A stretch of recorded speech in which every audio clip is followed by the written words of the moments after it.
And a pleasant welcome to the In Real Time Car Talk Show. Glad you could join us this morning. It's time to play John Poulos with Sports Car Club of America. We're going to find out about a road rally. Get it? Play? Yeah, I got it. Okay. Yeah, Just wanted to make sure that we were all on the same page when I said all this stuff. Plus, Jeff has a story about car jacks. And not the kind that attach to your bumper. No. Can you imagine that these days? Have you even seen one of those lately? I actually saw somebody use one the other day, and I'm going, we did that? Oh, my God. Yeah. Plus, Mr. Mars has driving destinations this week and other stuff. Jeff's got his usual fun things that he's going to join us with. So thank you for joining us and welcome.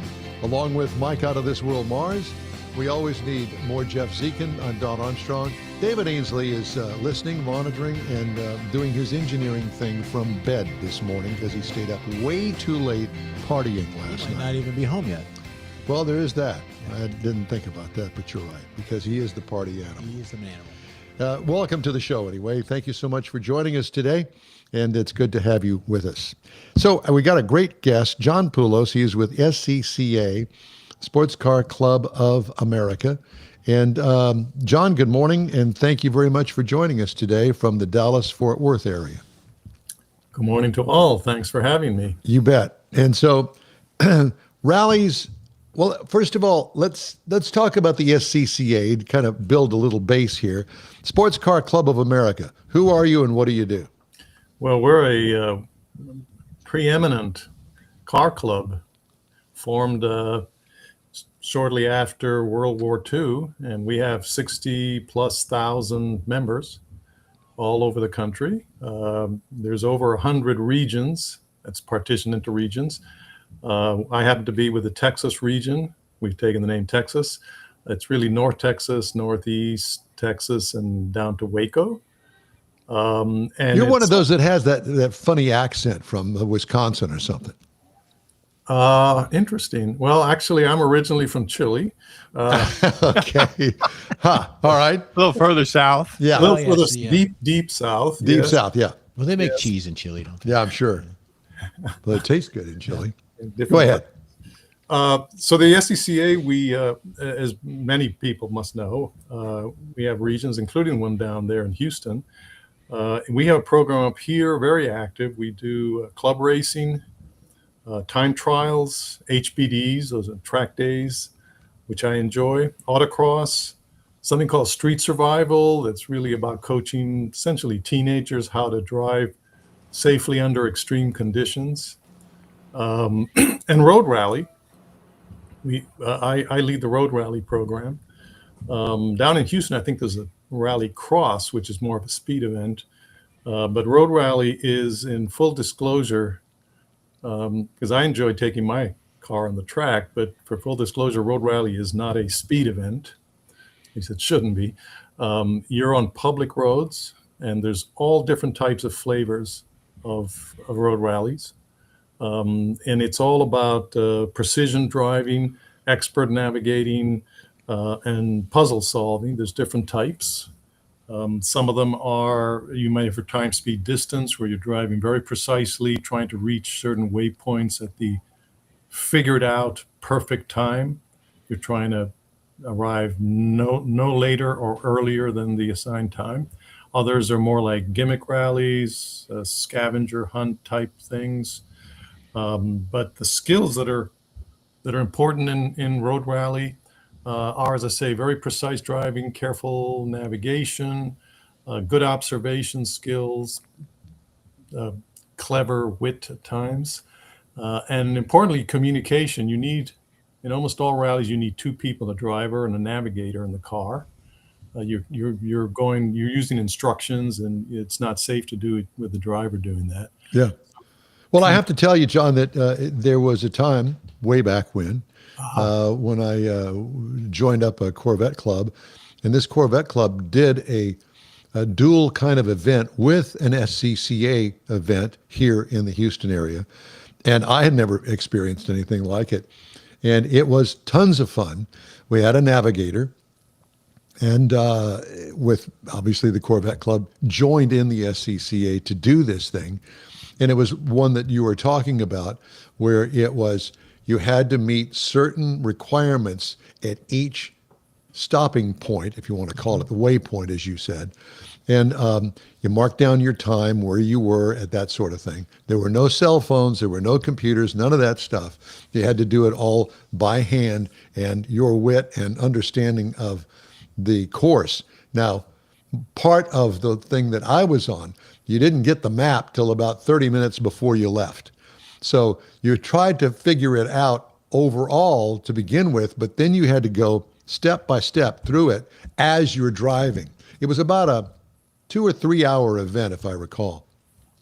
Tons of fun. We laughed more than I think that we did anything because, we knew that we weren't going to win. That was not the point. But we did it anyway and had a lot of fun. And at the end, then, of course, it was kind of a party, a get-together, if you will, and had lots of fun. So if you're a car person and you like car events, this is something that's not a car show. It's not a cruise-in. Mm-hmm. It's actual interaction with your car and other people that are on the same route as you. You have a goal. Yeah, you got a goal. And I can't tell you how many times all of us would go, we missed the turn, got to go back. And everybody did the same thing. It was so funny. But those are the fun things to do if you're really a car person. And you've got an event coming up here, I guess in a couple of weeks on August the 15th up there in Dallas. And so tell us about that. What's it called? And is everybody invited? Everybody is invited. You don't have to be, you become a weekend member as part of the signing up for the SCCA weekend member. Right. We have different classes of competitors, so you don't need to have any rally experience. In fact, the last rally that we did in April, I think more than half of the entrants were first timers. So, it's very accommodating that way. We have some classes that are a little bit more competitive.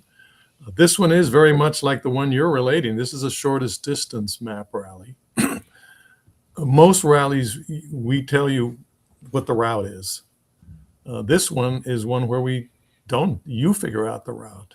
So this is an example here from 2 years ago where, so you have to squint a little bit, but basically we put the map with about 15, 20 waypoints. We tell you where they are. And then we give you a certain amount of time, 25, 30 minutes at a starting point. And without the use of any electronics or anything, you figure out what you think is the most efficient way to visit them all and come back and incur the lowest mileage. We calibrate odometers, so it's comparable. So how do you know that the person has reached a waypoint? Is there something, do you get a ticket or something that says, yeah, he was here? That's a great question. Up until a few years ago, I had to figure out some kind of thing there at each location, right? That you could only answer if you went there. Now, that limits where you can put the waypoints, because if there's a bunch of trees, well, technology comes in. There's a GPS app that's used for our rallies, for different types of rallies. And in this one, we set those in this GPS app. You have it on your phone. And when you drive by that waypoint, bing, it detects you and confirms that you've visited all the waypoints, because if not, you won't qualify. So that's a great question.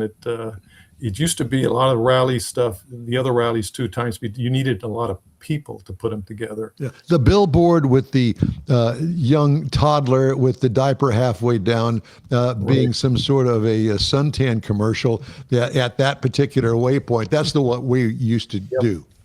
Yep, exactly. No, this is enabled by these kind of apps, which makes it a lot more convenient to put them together, especially since it's hard to find tons of volunteers to put this together. Sure, and that's what it took, because you had to have somebody along the route to kind of guide all of this stuff, and it was a huge event and very people intensive. Now, it doesn't seem that way. It seems like with the app, Oh my gosh. Make it a breeze to calculate who won and who got second and who got third and that sort of thing. Plus, you guys kind of complicate it by having classes. So tell me about the actual class of car. Is it the car or the driver that's in a class? It's the driver. It's the experience. And by the way, this is a road rally on public roads. The only requirement is that it be a street legal vehicle. So we could use Jeff's Buick station wagon. Absolutely. Yes. For a fee. In fact, and we've had sports cars. We've had antique, cars. The auto calibration is important because particularly some of those old cars, their odometer is so far off reality that if we don't calibrate, they'll come in with some ridiculously high or low mileage. But any street legal car will work. Yeah. Well, this is right up everybody's alley to be exposed to a different kind of car event. And I assume that there's going to be a big party, a big hoopla after the event is over with on Saturday, the 15th of August. We always end at a restaurant or something like that, where people can exchange anecdotes, sometimes about how they got lost or how they ran into some cattle crossing the road or whatnot. Yes, we definitely we start and end in this case at a restaurant, and that's where a lot of the fun is. So, John, let me ask you, how many miles approximately is this course if you do it all right and you hit all your waypoints? The one this year, of course, I don't know the perfect route, but I would say that it's about 75 miles. So, in other words, if you hit all of the waypoints, 75 miles, at least 2 hours, I would offer. We'll actually check it out. It'll probably be about 3 hours. And by the way, if we set a time, if you take more than a certain amount of time, at some point we start to penalize you, but we give you ample time to do this. Just don't want people to. And as far as the mileage, that we talked about the skill, not missing any turns. We can get a range of answers all the way from 75 miles to 85 or more. So some people wind up seeing more of the countryside than others. That would be the Dot Armstrong School of Driving. And I definitely got that. Now, I was first introduced to SCCA. My sister and brother-in-law were members up in the Detroit area. In fact, my sister, I think, was the secretary at one point. Yeah. Well, it's tons of fun. I can tell you that from experience. How much does it cost? When do we need to register? And how do we find out more information? If you go to Motorsport Reg and look it up, there's a registration. Motorsport Reg. Yes. Or just Google the DFW shortest distance map rally. Is it on an SCCA site somewhere? It's also on the Texas Region SCCA website. Okay. So it'll show up in it, but the registration is in Motorsport Reg, which is the platform that you use for so many sports car events and the like. And how much does it cost? It's $45, I believe, is if you're a member, you get a $15 discount. Gotcha. So it's a very approachable, low entry sport that then encourages people to try out other cars events. How often do you have these events? We used to have, in this region, 6 or 7 a year. Yeah. We slowed things down a little bit for the past 2 years, and now I'm restarting the program, and this is the second one, and I will have a third one later in the year. Well, I have to tell everybody that SCCA is a great organization. It's very different than showing cars, cruise-ins, right, that sort of thing. It's a different aspect of the car enthusiast crowd. And if you've never experienced it, I would encourage everybody to give it a shot. Because how did you get started? Well, that's interesting. I just came across it. I heard some folks, this was only about 15, 18 years ago, and word of mouth. And I thought, this sounds like something I want to try out. And And what kind of car do you have today that you well, do these? I have a Mini Cooper, Okay. Cool. which I take on the track, and I use that for rallying. But depending on who I was driving with on the road, that could vary. So for a few years, my wife was my co-driver, and so we used her car. There are people who do it in minivans and people who do it in sports Nice. cars. Yeah. Yeah. And that's the fun thing about it. And I know that you also have speed events. You have got all sorts of things for people to get involved in. And just like a regular car club, you got your racers over here, you got your show people over here, you got your road rally people, the trip people. So it makes up a whole gang of folks that are into the cars. And I would encourage anybody to check it out. John, it's great to talk to you. Thank you so much for joining us today. We really appreciate it. Best of luck on your August 15th shortest distance rally. We appreciate it. Send us the new map. We promise we won't tell. Yeah, that's it. John, thanks again. We appreciate you. Coming up from Houston and join. You got it. Thank you. We'll do it. All right, just ahead, Jeff's Car Culture, car jacks for your garage. And Mars has driving destinations when the In Wheel Time Car Talk Show continues right after this break. The Tex-Mex dining experience is defined by Lupi Tortilla, your destination for Texas's best beef fajitas and frozen margaritas. Since 1983, Lupi Tortilla has served authentic and time-tested recipes made with the freshest ingredients. Atmosphere is part of the award-winning experience at Lupi Tortilla, all developed in a little house near Highway 6 and I-10 in Houston. Visit any of the Lupi Tortillas and you'll see the same attention to detail in each and every location. Start your Lupi experience with queso flammeado and guacamole, along with a classic frozen margarita. Dine on famous Lupi beef and chicken fajitas or pepper shrimp brochette, or a fish or vegetarian entree, and finish with a scrumptious flan for dessert. Find Lupi Tortilla in Houston, College Station, Beaumont, Austin, San Antonio, and Dallas-Fort Worth. There's a Texas location near you. The recipes are authentic and time-tested. The ingredients always fresh. Lupi Tortilla. Eats pretty good. Apple or Android, In Wheel Time podcast can be found everywhere, on the stream and through downloads. Whether you're on the road or at home and searching for a fun car talk show, give In Wheel Time a try. Honest new car reviews, fun, informative interviews with real car people, weekly automotive news, features like Jeff's Car Culture, Mike's Driving Destinations, all on In Wheel Time. Check us out on SiriusXM Podcasts, iHeartRadio, or while you're shopping on Amazon through Amazon Music. InWheelTime.com has a list, so check us out. You to join us 10 to noon Central every Saturday for our live show about all things automotive. It's a fun ride, and it's available on many podcast sources as well. Grab one that piques your interest. All right, time now for Jeff's Car Culture this week, car jacks. And all I can think of is those old School bumpers. Oh my God, yes, the bumper jacks. Bumper jacks. Well, I'll tell you, I don't endorse any of these. These are just things that people might want to look into for their particular need for what they're using on their vehicle. So not every tool needed software or the availability to connect to your Bluetooth. Sometimes all you need is a dependable mechanical tool like a floor jack. Whether you're rotating tires or changing brakes, Quality Jack is the foundation of most of your do-it-yourself jobs. So here we go, Michael. If you're looking for a simple, everyday garage jack, this Black Hawk may be one for you. After simple setup, you'll be amazed at this 87-pound lift per pump. You know that, Don. With a mere 1.5 pumps of the arm, raising the jack to a full height. That's no load. NASCAR stuff. Yeah. During the test, this car was raised 21.5 inches, providing ample space to slide 2 jacks under the pinch welds, which is very important because you always want to do that. Additionally, that the jack's longest chassis design, making it easy to reach cross-member lifting points. So the next one, Mike, you got a type of jack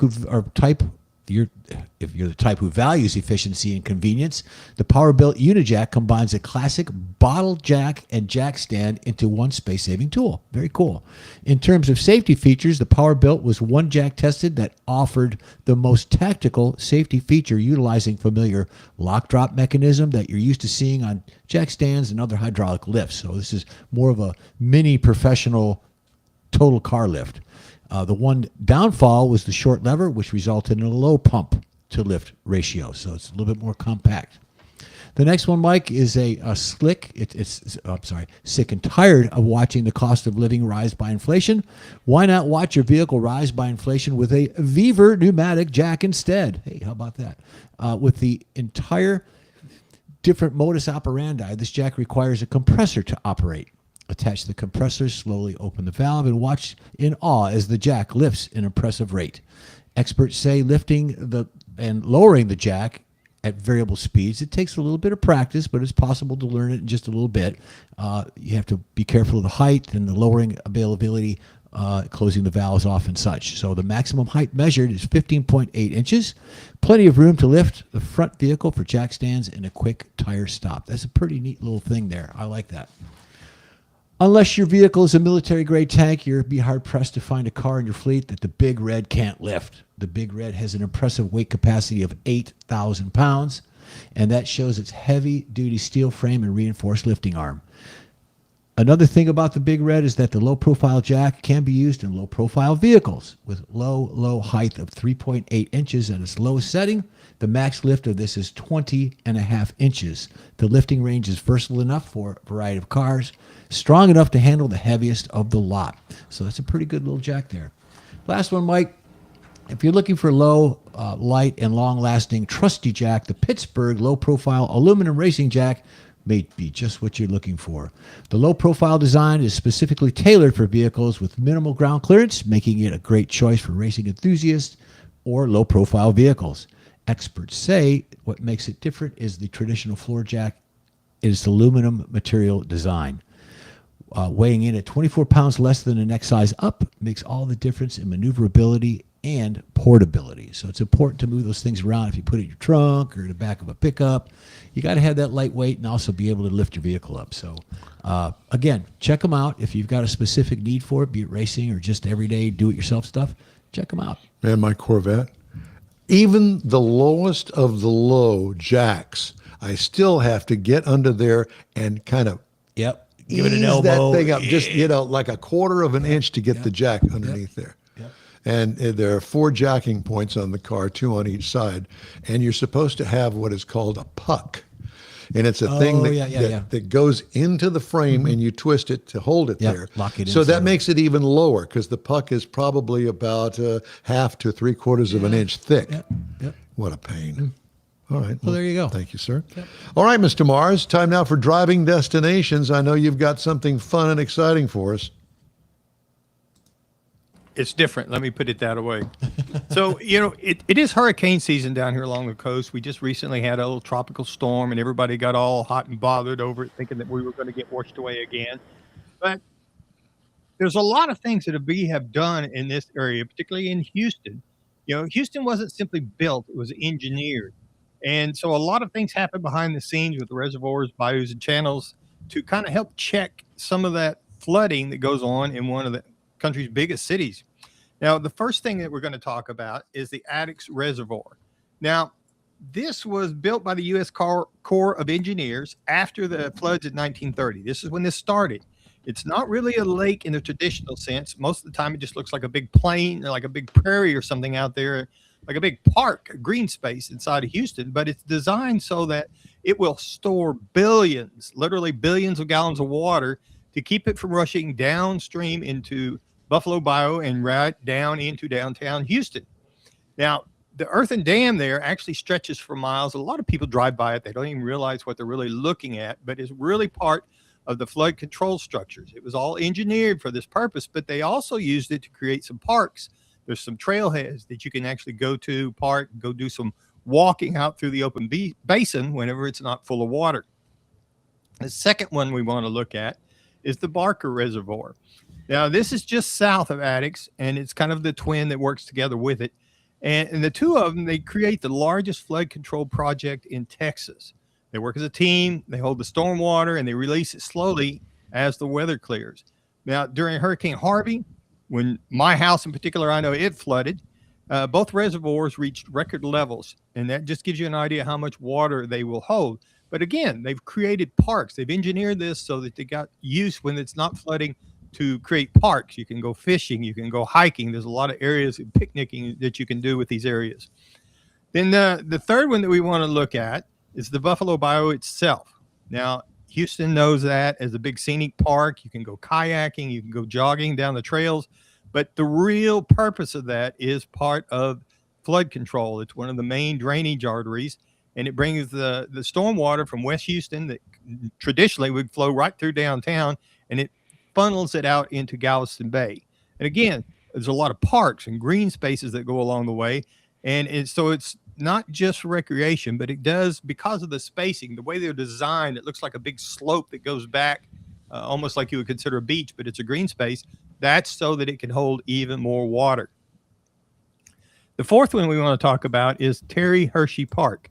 And you'll notice all these are considered parks because that's the way they were engineered, so that the citizens of Houston get a little more value out of them. Now, this is over in West Houston, and you can see the flood control engineering in action without looking at it like it is. It's got the wide green corridors, natural vegetation, the sloping banks that all help it hold more water and funnel it in to keep it from flooding out houses and things around the Houston area.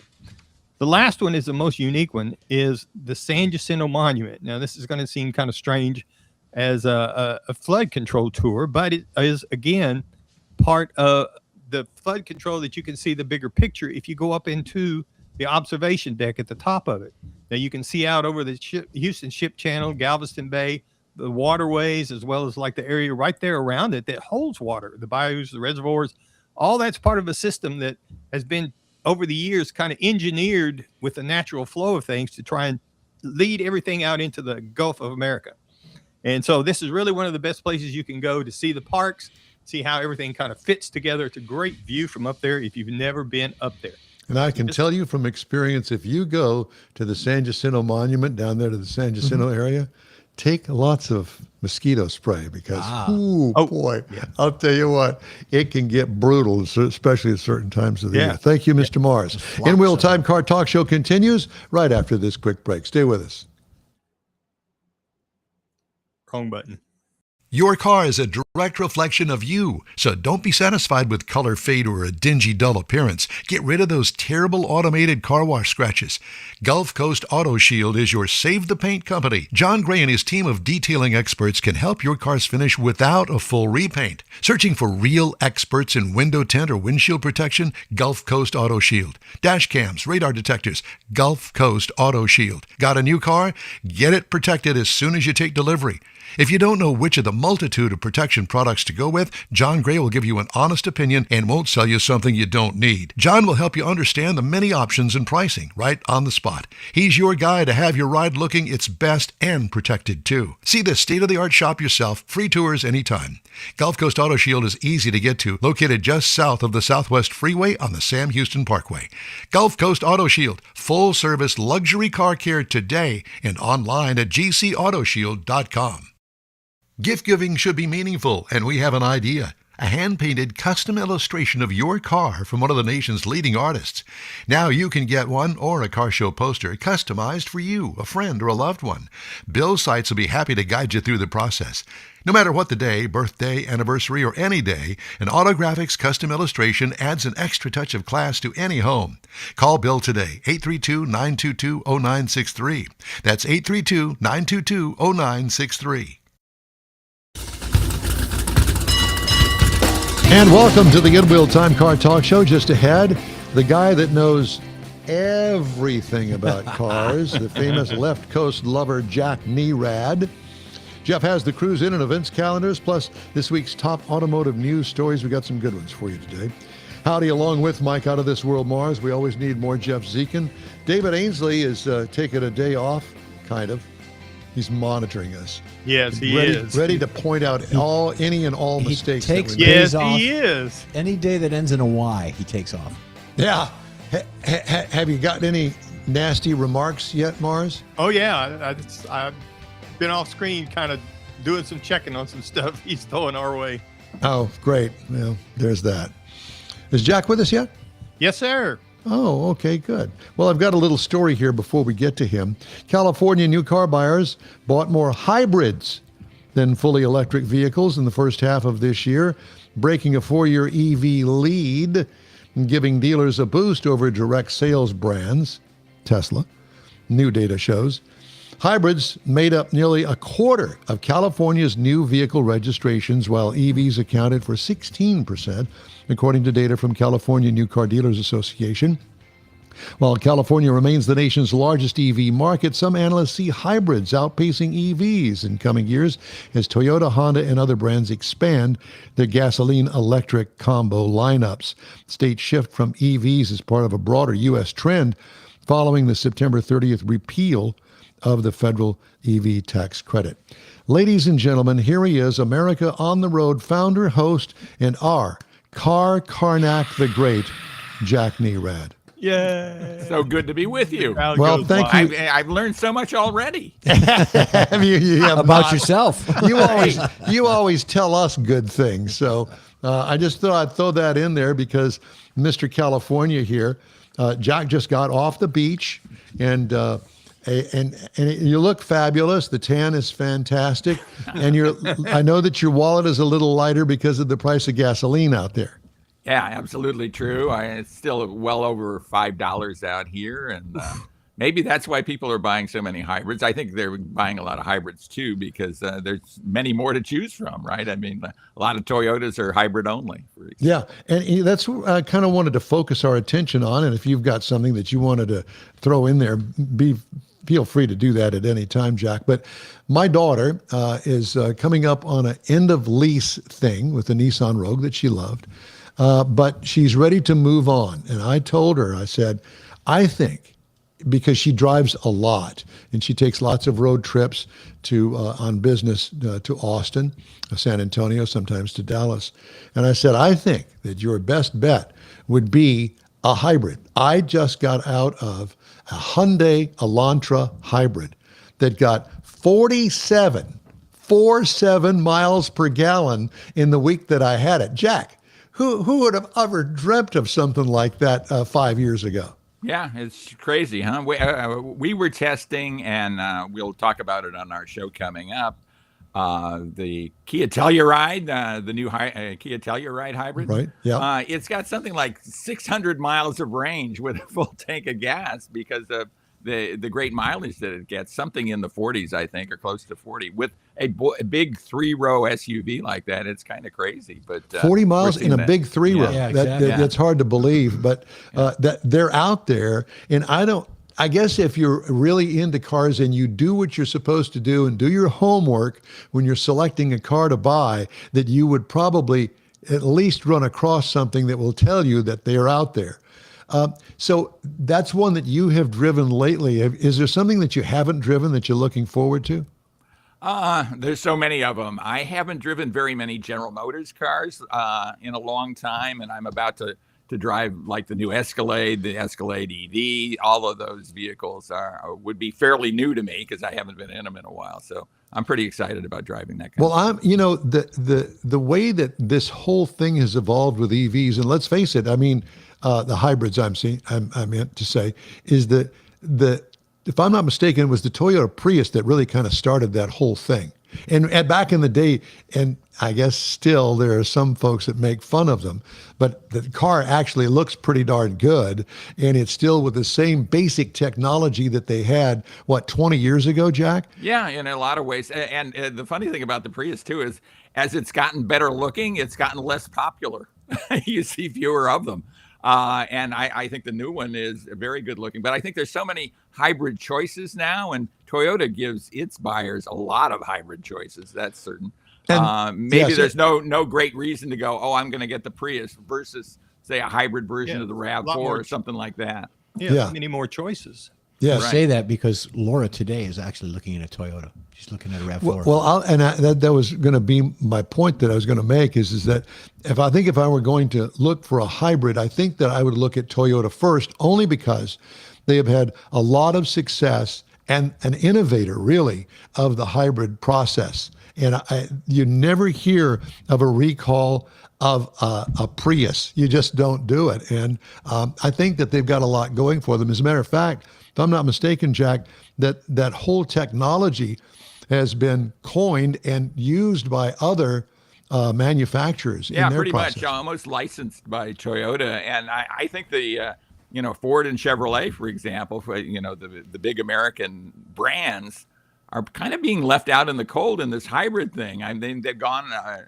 heavily electric. Certainly General Motors has. But this middle ground of hybrid makes a lot of sense for so many people. You don't have to change your lifestyle at all. You just get better fuel economy. You don't have to plug it in. You don't have to worry about finding a charging station. And, when my daughter takes these trips for her business, there are times that she will be on the road when it's dark. I don't want her going to some charging station after dark. Now, she's a grown woman and knows how to take care of herself, but still, why put yourself in an awkward position? Possibly. Yeah, I've always found it weird that these electric charging stations are unmanned. There's nobody, they're just kind of out there somewhere. And that's one of the reasons I think so many of them are out of service all the time. And we continue to see that. Well, one of the things that, that I think it's a misconception that depending on the vehicle, of course, these hybrids, at least the one, that, for instance, that Hyundai that I drove, it's $30,000 and it was a loaded up one that gets 47 miles per gallon. That's affordable. Yeah, absolutely true.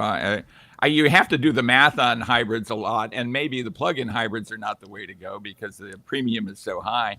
But the typical hybrid, a payback period is pretty quick. It makes a lot of sense. And with a lot of these, there's nothing other than a hybrid. Yeah. Well, go ahead, Mike. So in my situation, my wife, she averages less than 10,000 miles a year on her car. I mean, it's the reason she's still driving a 12-year-old car. But if I've talked to her about a hybrid for kind of the opposite reason that Don's talking about. She would drive mainly on the battery with the type of running she does. She doesn't get more than 5 or 6 miles from home normally. And if she does, then she's got the gas powered, obviously. But I could see her literally having to put some sort of fuel additive because the gas doesn't get burnt quick enough. Yeah, if she were in a plug-in hybrid with enough range to get her back and forth. I wouldn't put her in the plug-in. I'd put her in a regular one. The plug-in. Well, if you're in a regular one, Mike, you're probably going to be using the gasoline engine pretty significantly. A lot of people would not be on electric power for very, very long in a typical hybrid. Well, and to that point, I did drive a plug-in hybrid. I don't get too many of them, and I don't recall exactly what it was. And it took almost the entire battery charge for me to go 40 miles from home to work. And, I can see where some people, not very many, but some people that would be okay. But the cost, it wasn't much more than a regular EV, which is expensive. Right. And I just didn't understand why you would limit yourself like that. Double down on it, Yeah. That's why I think plug-in hybrids are not going to be very popular out there. The premium for the big battery is such. Right. Yeah, but plus, like Don driving at 40 miles to work, you got to have a place there to plug it in to get home. Right. Well, if you're going to be on gas. Well, you're going to be on the gas, yeah. Right. Yeah, and I will say that, it did work for what it was, but unless you're just a church and grocery store getter, then I just don't, it doesn't make sense to me because the price of the hybrids these days are in that area, and that's what I would have. They're not limited. Yeah, absolutely true. Yeah. So what have you driven lately that excites you? I've driven the new Kia Seltos, the 2027 Kia Seltos. As a matter of fact, I just reviewed it. I have a new Substack now. I'm excited about it. It's called Jack Nerad Cars, Crime, and Curveballs, which are my three kind of loves. I love cars. I write about crime a lot, and I love baseball. So I'm writing about all of those things. But the Seltos is brand new for 2027, and it is kind of a mini Telluride. It is a really good vehicle. Interestingly enough, the one I tested, and this is a subcompact SUV, a 2-row, 5-passenger subcompact, was $37,000. So this was fully loaded with a turbocharged engine and all of that. You can get one, though. It starts at under $25,000. And I would say toward the lower end of the the price range there is the sweet spot for the Seltos. Nice vehicle though, and much larger than before, much more substantial. And while you're speaking of a turbocharged four-cylinder, I have had several in the past few months that have terrible turbo lag. And in a big city, and you're living in the LA area, you can't afford to have turbo lag. You will get yourself killed by doing that. Yeah. Because I'm ready for the power when I kind of squirt across the intersection, and the turbo lag just does not work for me. And I don't understand. There are some manufacturers that have it down pat. There's no turbo lag. The car behaves like a real, honest to God, straight gasoline engine. You step on the accelerator and it goes. But there are some manufacturers out there, you step on the accelerator and it's got to think about it. Hesitation. Or has to downshift, and then it goes through this whole rigmarole 4 seconds later and you finally get the power. You've driven them. I know you have. Absolutely. I've driven so many of them, and we talk about it on our show too. I mean, this is the result of regulations, right? I mean, there would not be these complicated turbo engines across these broad-based segments if it weren't for the fuel economy regulations that are now not in effect. Yeah. They built these to meet these crazy fuel economy regulations that we used to have. That have gone away because they were virtually impossible to make. But we're still stuck with these engines. I think stuck with these engines is the right term, because, I'd much rather have a normally aspirated four-cylinder engine, maybe a little less power, but certainly more reliable, maybe better fuel economy, could well be better fuel economy. Less maintenance. Less maintenance. Exactly. I think when these things are 5, 6 years, 7 years old, finding mechanics who are going to, an independent mechanic who's going to work on all these turbocharged engines is, I think, going to be pretty difficult. And it's going to be expensive for sure. And, we talk about, the CAFE regulations, but there's also the whole point system that these manufacturers have to meet, and, these premiums that you have to pay for these big high horsepower engines that don't get any mileage. My old 25-year-old Corvette, mind you, with a standard V8 engine in it, an LS1, if I get on the highway with it, 30 miles per gallon, 30 in a Corvette. Yeah, I get 31 weekly on mine. Yeah, and Jeff's new Buick that he drives, 31 miles per gallon. Because they're not working hard, right? I mean, no, they're idling down the road is what they're doing. And, they can make up for the power loss through the transmission if they put the right transmission in it, in my estimation anyway. Right. Yeah. Absolutely right. Well, have you gone on any good road trips with going and, checking out brand new cars? I mean, have you gone to New Zealand to drive anything lately? I wish I had. I'd love to get to New Zealand. I've been to Australia, but never New Zealand. So that would be terrific. I drove a Corvette. Speaking of Corvettes, I drove a Corvette all the way across the Australian continent for Motor Trend back in the day. So that was a blast. Really? Yeah. No doubt. Well, that's when the America's Cup was being contested in Perth, Australia. And so we got, it was called America's Car to America's Cup.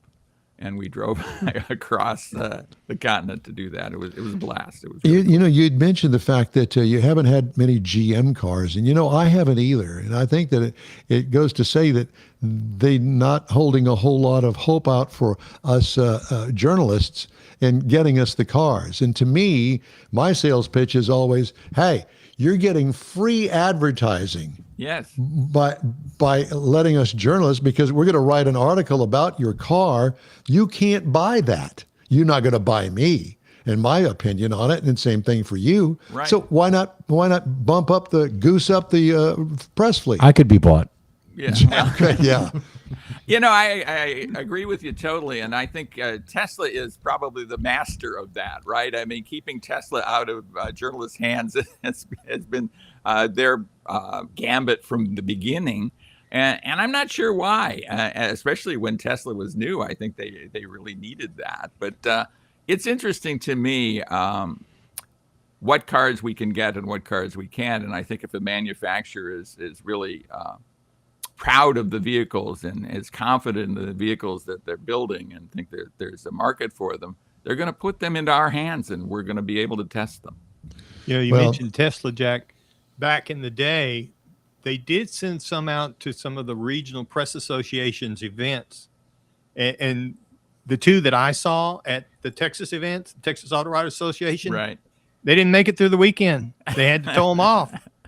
We never saw any more after that. Yeah, Why well, is that? maybe that's Because- why. Maybe they learned very early. Because of the charge system? No, one of them was the gold wing doors. They opened up and he couldn't close them. Well, there's that. They always take a chance on that, and especially when it comes to the Prototypes and, yeah. pre-production vehicles, and we've run into some problems like that in the pre-production. But they stayed up front. This is a pre-production vehicle, so Right. you take that into consideration. Well, Jack, it's always great to talk to you. Tell us what you got coming up on America on the Road this week. We're going to be talking about all those regulations that you talked about in California. What's interesting is they're now talking about a road use tax in California. All right. Because of the electric vehicles not paying gas tax, right? We have the highest gas tax, I think, in the country, or one of them. But now that so many vehicles are electric here, and the hybrids you talked about, people aren't using as much gas, so they're not paying as much gas tax. So now we have to figure out another way to tax people. What we did in Texas, the EVs pay when they go get their license plates renewal, they pay a considerably higher fee, like almost twice of what an ICE vehicle would pay. Yeah, I to think we'll compensate for that. I think we're going to see that and much, much more. Well, I'm waiting for you to say, Don, guess what? We're moving the home base of America on the Road to Texas. It's not going to happen, I don't think. But I do have two daughters in Texas, and one of my daughters gets to Houston all the time. She works for a company that services a lot of the oil businesses, and so she gets down to Houston from Dallas probably 2 or 3 times a month. I'll Got be grandkids, Jack? No grandkids yet. I said I wasn't moving either, but that third grandchild, Yeah. I moved. Well, I know my wife is looking at that as Yeah. that might get us into Texas, but we'll see about that. Well, don't move anytime soon, because we love ribbing you about living out in California and those Absolutely. high gas prices and all the things Mr. California Jack Nerad has to offer. We appreciate you, brother. Yeah, we appreciate you. Love Thank to you. talk to all three of you. Thanks so much. Thanks, Jack. Thank you. Talk to you soon. Jack Nerad, America on the Road. Check it out. Coming up, Jeff has the cruise in and events calendars, and I'll have the stories making automotive news headlines. The In-Wheel Time Car Talk Show continues after this 90-second break. Stay with us. The Tex-Mex dining experience is defined by Loopy Tortilla, your destination for Texas's best beef fajitas and frozen margaritas. Since 1983, Loopy Tortilla has served authentic and time-tested recipes made with the freshest ingredients. Atmosphere is part of the award-winning experience at Loopy Tortilla, all developed in a little house near Highway 6 and I-10 in Houston. Visit any of the Loopy Tortillas and you'll see the same attention to detail in each and every location. Start your Loopy experience with queso flamiado and guacamole, along with a classic frozen margarita. Dine on famous Loopy beef and chicken fajitas or pepper shrimp brochette, or a fish or vegetarian entree, and finish with a scrumptious flan for dessert. Find Loopy Tortilla in Houston, College Station, Beaumont, Austin, San Antonio, and Dallas-Fort Worth. There's a Texas location near you. The recipes are authentic and time-tested. The ingredients always fresh. Loopy Tortilla. Eats pretty good.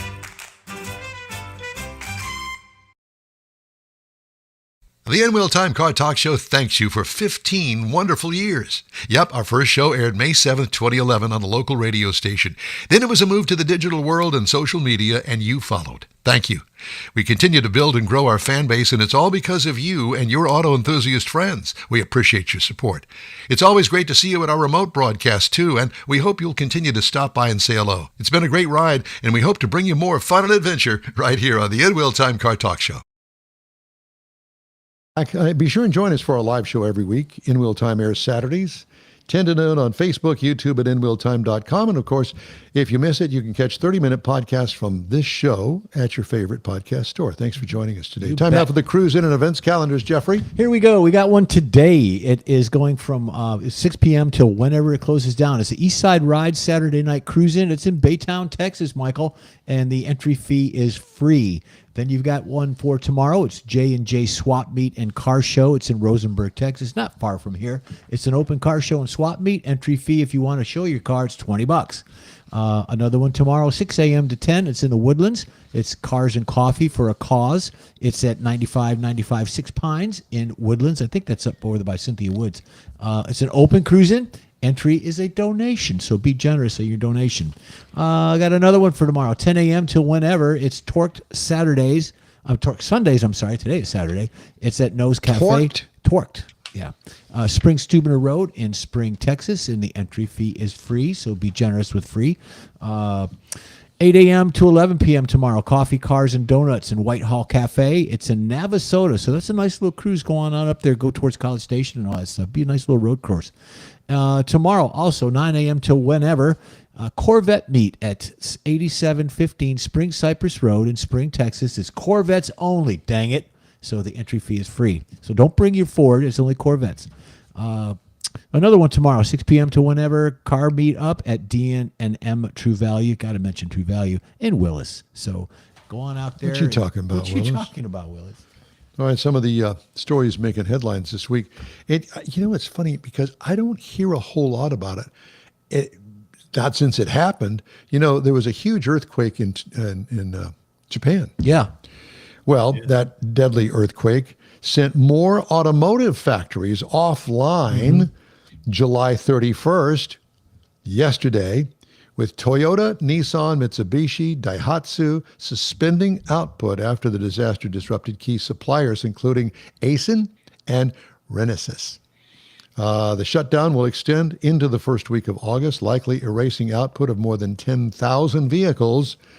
Automakers have not provided clear timelines for resuming work at affected sites. Impacted nameplates may include trucks and crossovers shipped to the United States, including the popular Toyota 4Runner and Infiniti QX80 SUVs, and the Lexus NX and the Nissan Rogue crossovers. Toyota added its important Tahara truck and Lexus assembly plant to the list. That plant in central Japan, far from the quake zone, assembles Lexus GX SUVs, which I'm driving this week, and I'll tell you about it next. LS and IS sedans and LM luxury vans. It also produces the Land Cruiser 250 SUV, 4Runner, as well as the Century engines. It will be idled for the week of next week, August 3rd through the 7th. Toyota on July 31st also extended temporary shutdowns at 3 plants on the southwestern island of Kyushu. That was the center of the earthquake. The affected factories at the Miyata assembly plant for Lexus, the Kanda engine plant, and the Kokura hybrid powertrain plant. Those sites will remain idle through at least the second shift of August 5th. Miyata makes the ES sedan, UX, RX, and NX crossovers with about 90% of output exported. You talked about the center of the earthquake. There, I saw a report on that. I've got an EK channel on some obscure channel I was flipping through, and they actually showed some of the devastation. The island that epicenter happened, it's actually an island south of Japan, right, by just a little bit of a waterway. But it's a big island, and the devastation. I mean, roads are absolutely gone on that whole place. Well, I've got some good news. Okay. The Gordie Howe International Bridge is open to motorists after months of controversy over financial aspects of the project, of course. Officials announced in a post on social media that the Howe family crossed first in honor of the bridge's Canadian-American hockey namesake, Gordie Howe. Minutes later, another post marked the crossing of the first commercial truck, a vehicle from a trucking company in Tecumseh, Ontario, that is carrying auto parts to Michigan. And of course, let's not forget the fact that the folks that are involved in the union up there with the transportation union, they've said don't use it. And the reason being is because they're charging more to go over that bridge than the old bridge, the Ambassador Bridge. Yeah. And so they want you to use the Ambassador. There's also a tunnel. Is there a tunnel? Yeah, there's a tunnel too. Yeah. Well, you would know. Yeah. Have you been through the tunnel? Yeah, I've been to years and years ago. Been tunnel, bridge, all that. Just not the Gordie Howe. So don't be a hoser. Oh, yeah. Don't be a hoser. Yeah. Go across the bridge. Waymo is exploring its exit robotaxi partnership with Uber, the latest relationship twist between two companies that have functioned as both rivals and partners, as bizarre as that may seem. Uber currently offers rides in autonomous Waymo vehicles on its platform exclusively in 2 U.S. cities, Austin and Atlanta, After ending a more limited partnership in Phoenix last month, an Uber spokesperson said that Waymo has given notice that it plans to launch service through its own app in those cities in January of 28, alongside their existing deployment with Uber. This would end Waymo's exclusivity in Austin and Atlanta and allow us, quote unquote, to launch with other AV providers in those cities, which we will be prepared to do, the spokesperson added. Okay. Have you been in a Waymo? Have you been in a driverless vehicle yet? To see them on TV, I've never seen one live in color. Well, I've got another story coming up about a new one that's not going to have a steering wheel. Oh, great. And it's already been approved. You know what? I bet you won't have passengers either. Probably not. I don't know why Won't they have me as one. And Ford Motor Company and Aramark. The manager's self-service payment kiosks at its factory snack bars are reviewing multiple cases of workers now who say they were terminated over technological glitches. The reviews come after Kentucky truck plant electrician Kurt Crom said Ford fired him because Aramark accused him of stealing a $1.95 chocolate chip cookie, even though the bank records show that he paid. At least 3 workers at the automaker's Michigan assembly plant were let go over similar allegations and then reinstated after being cleared. Sounds like another company that I know. They blame you and they fire you, and then they go, now what did you do? Another worker at the plant, Nick Nabozny, is fighting for his job back after a kiosk failed to process a debit card payment of less than $8 for Doritos and Ritz crackers. There was no talking to me, no review. No, you're a great employee. You've been here for 9 years. Was it a mistake? Nabozny told the Free Press, no immediate termination yet. Ford, in a statement to Automotive News, said it's reviewing limited instances where Aramark kiosk issues have been raised. Mm-hmm. Aramark also said it's looking into the matter. Yep. You're fired. Talk about Waymo. Waymo, Take the Wheel. It's a song. Mike got it. It's a song. Is it really a song? Jesus, take the wheel. Jesus, take the wheel. Waymo, take the wheel. Waymo took the wheel. the wheel, Mike. Yeah. Go ahead, Mike. What are your thoughts on that? No, I'm not saying that. Why? Waymo, take the wheel. Waymo. Yeah, I think that's great. I'm just thinking. You think that's great? You cop out on good things like that. Yeah, well, I have a cousin that he's been down in Austin on business. Don't tell me he's a Waymo driver. No. He's used Waymo or a driverless car. I'm not sure it was Waymo, but he said he was kind of nervous the first couple of times in the Austin traffic. But after he'd done it 3 or 4 times, he said it really wasn't bad. He hadn't had It's any that problems. 5th time that'll get you every time like a big wreck. The 5th. Well, you got to get liquored Either up. that or you get caught up in some sort of huge traffic jam at an intersection, or the Waymo is trying to get out of the way of the fire truck and doesn't know what to do. Or locks you in. Or locks you in. Yeah. Yeah, that's it. Or ransom. Going to need a lot of liquor for that one. All right. That's it for this particular segment of our show. We'd love to hear from you. Shoot us an email. The address is info@inwheeltime.com. We'll be back after this 90-second break. Stay with us. Your car is a direct reflection of you, so don't be satisfied with color fade or a dingy, dull appearance. Get rid of those terrible automated car wash scratches.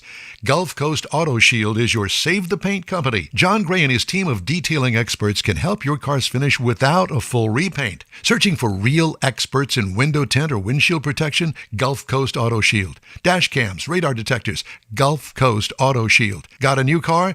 Get it protected as soon as you take delivery. If you don't know which of the multitude of protection products to go with, John Gray will give you an honest opinion and won't sell you something you don't need. John will help you understand the many options and pricing right on the spot. He's your guy to have your ride looking its best and protected too. See the state-of-the-art shop yourself. Free tours anytime. Gulf Coast Auto Shield is easy to get to, located just south of the Southwest Freeway on the Sam Houston Parkway. Gulf Coast Auto Shield, full-service luxury car care today and online at gcautoshield.com. Gift giving should be meaningful, and we have an idea. a hand-painted custom illustration of your car from one of the nation's leading artists.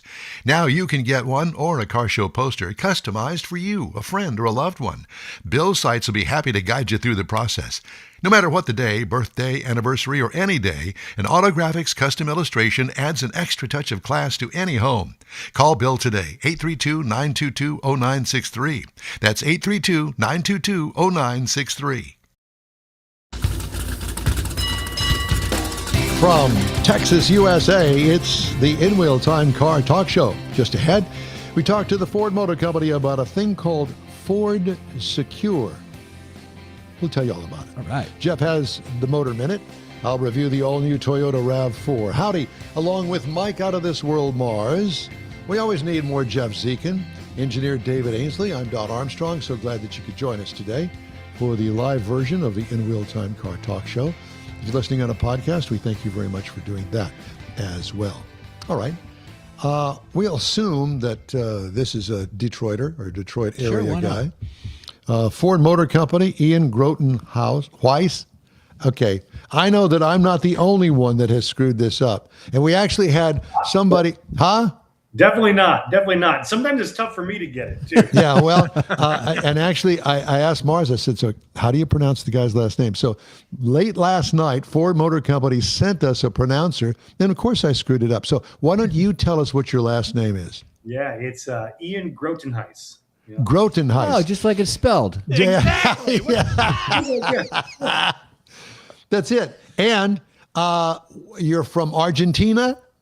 No, I'm not from Argentina. So I'm close though. I'm actually was born and raised in Hilo, Hawaii, right there. So Hilo, there you go. Hawaii, Very good. with a German name. yeah, that's right. That's right. So Okay. Well, a world traveler. Welcome to America. It doesn't make any difference. So, do you work for Ford Motor Company? I do work for Ford Motor Company. Yes. Indeed. Well, good for you. And we got some great friends at Ford, and we appreciate all of you guys and everything that you do. So, the click here is going to be Ford Secure. So, is it a lock? Is it a steering wheel lock? What is it, Ian? Yeah, hey, that's a that is a great question. And so for me and my team, we launched something back in 2025 called the Ford Security Package. And so our team internally at Ford, we kind of call ourselves Ford Secure. But for customers who have purchased a brand new vehicle, like let's say an F-150, I hear those are pretty popular out there. Yeah. So that's for customers of a brand new F-150, they get 1 year included of the Ford Security Package. And so it's not a steering wheel lock, but what it is that it's theft alerts in case something's going wrong on your vehicle. It's access to a 24/7, 365 call center that can help you out in case something goes wrong. And then it's a feature called Vehicle Start Inhibit that, for all intents and purposes, just turns your vehicle into a brick. It locks down your vehicle so that even if someone were to gain access and have a key or an unauthorized key, they would not be able to start that vehicle. Well, I have to tell you that, and it's no surprise to you, and you probably already know this, the F-150 in Texas, you can't make enough of them is the way that goes, because it outsells pretty much everything. You see them everywhere. Everybody's buying them, but it also kind of like a magnet to every car theft in the United States right here in Texas. And it has been a real problem. And it's not just Ford, but obviously because of the popularity of the F-150, you're on top on that one too. Yeah. And that's we do look at that, right? We do look at the the data that NICB publishes and works and work closely with them. And for us, it's a volume problem. Right? Like the F-150 is everywhere.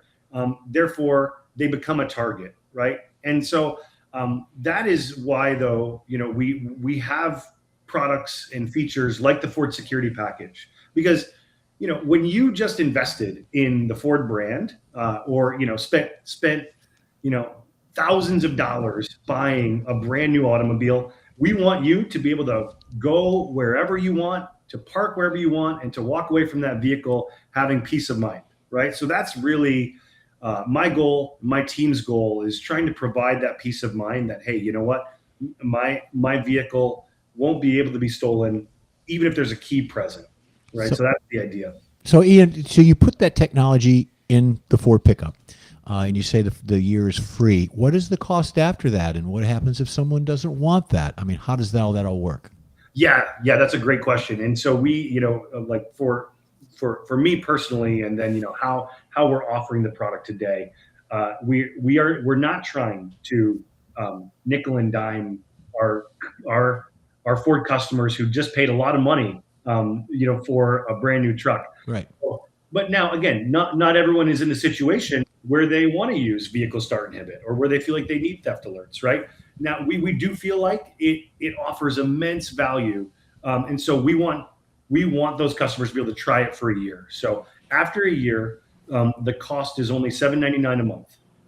It's also available for purchase as a one-time purchase offer. That's like $595 up front, and then it's a minimum of 7 years included on the vehicle, but also the expectation is that we'll provide service beyond that as well, sort of with the lifetime of that vehicle. Well, I don't, and I trust me, I don't mean to upset you or anything, but is it kind of like OnStar? I was thinking the same thing.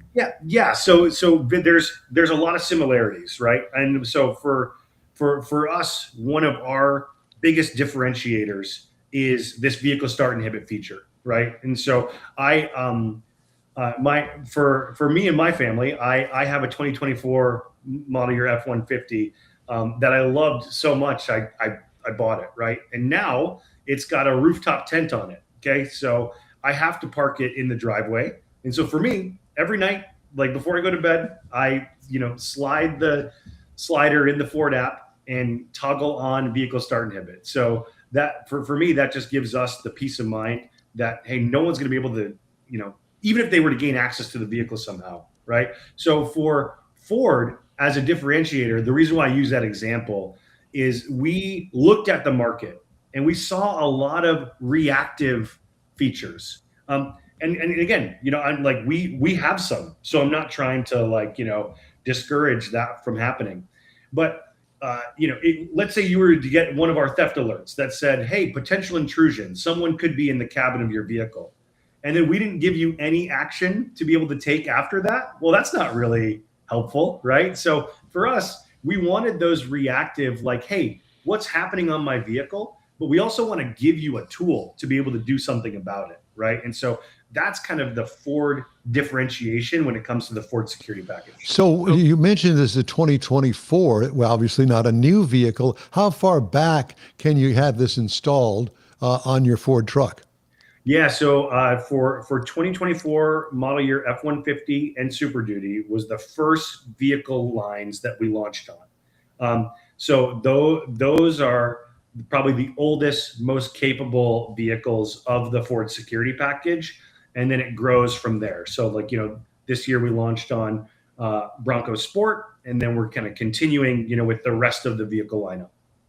Okay, interesting. So there's obviously some sort of mechanical things you have to do to the vehicle so that whenever because that was one of my questions, can you manually, if I go, I remember one time I was in Memphis and I didn't have any choice of where I was staying, but I wish I'd had something. I'm thinking that something like this would have been great. I'd have felt a whole lot better about my vehicle if I had some way to turn it into a brick. Yeah. Right. So for actually what's happening on the vehicle, right? A signal is being sent from the mobile app to the cloud. And then when it hits the vehicle, right, it actually is disabling the powertrain is what's happening.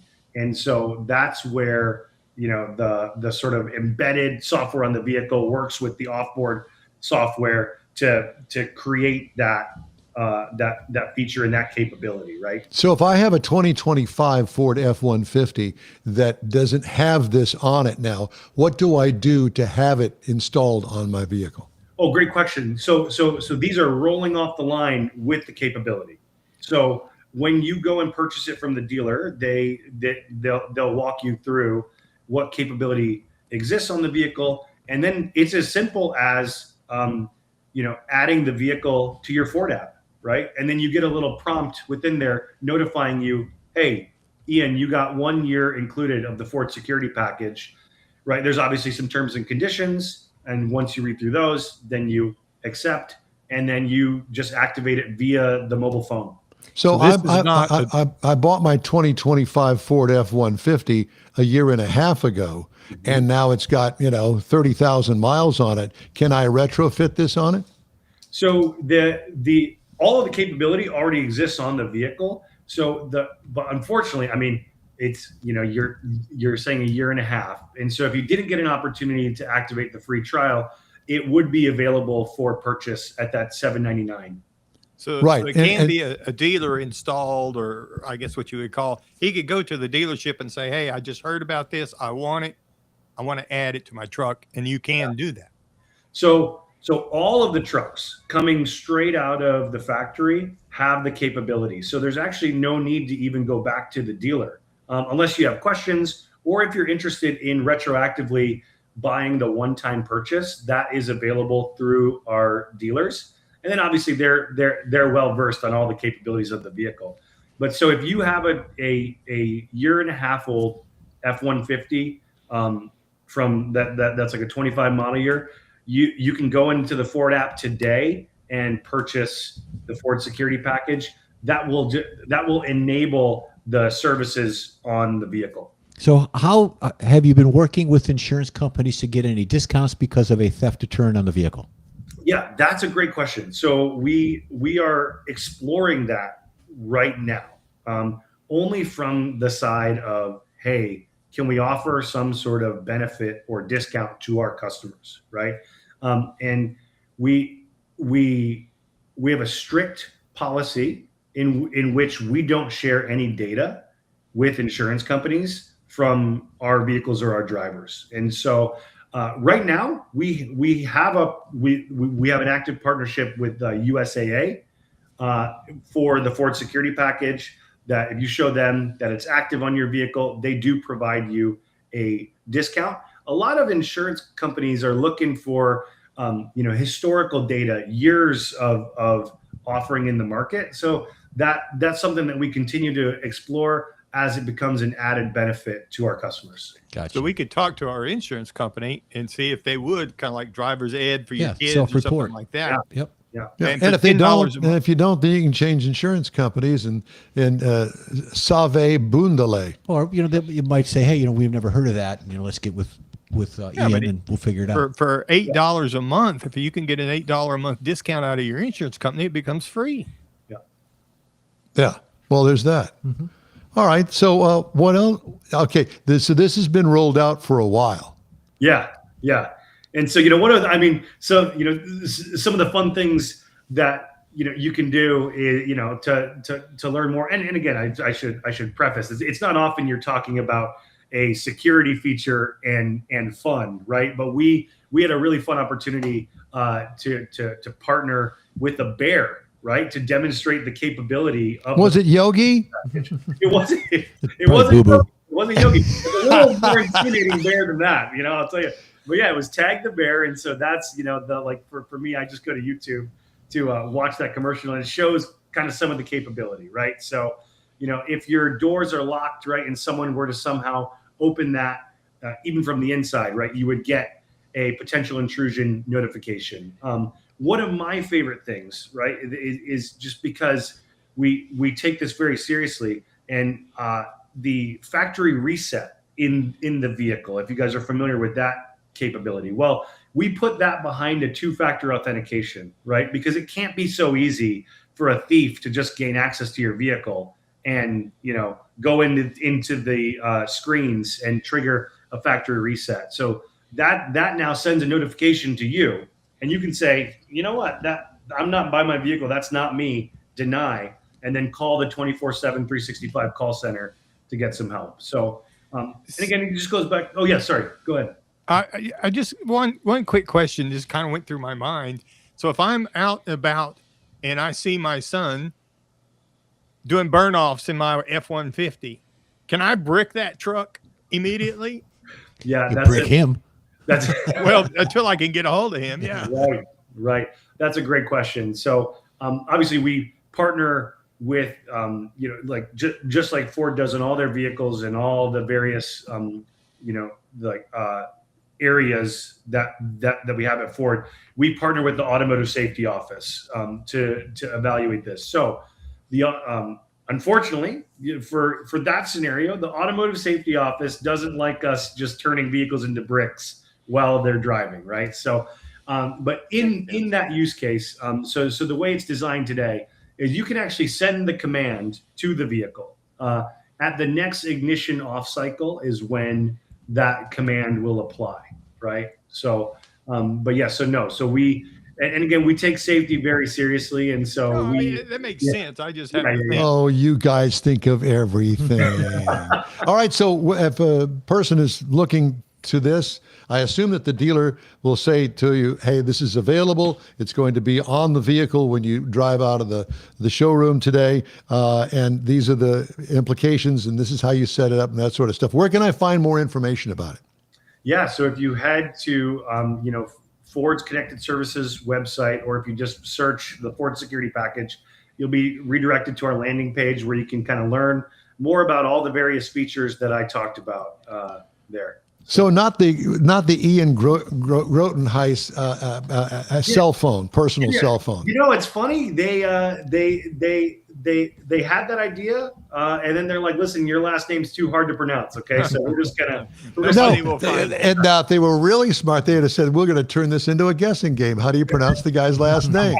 And if you guess it, you get a free year's worth of this. No, you Ford get a free Secure. F-150. A free F-150. That's it. Ian, it's Well, great. wait, what part of Detroit are you in right now, Ian? Okay, so I heard you guys talking about that, and I visit Detroit quite often. I'm there probably once a month, but I am in Grand Rapids, Michigan right now. Okay, well, that's close enough. Yeah, Okay, close enough. Good deal. All right. Ian, it's great talking to you. Hey. And thank you for pronouncing your name. Hey, no problem. Thank you. Thank you Take for having care. Yeah, you guys have a great time. All right. Just ahead, Jeff's Motor Minute and a review of the redesigned Toyota RAV4 when the In-Wheel Time Car Talk Show continues after this 90-second break. Stay with us. The Tex-Mex dining experience is defined by Lupi Tortilla, your destination for Texas's best beef fajitas and frozen margaritas. Since 1983, Lupi Tortilla has served authentic and time-tested recipes made with the freshest ingredients. Atmosphere is part of the award-winning experience at Lupi Tortilla, all developed in a little house near Highway 6 and I-10 in Houston.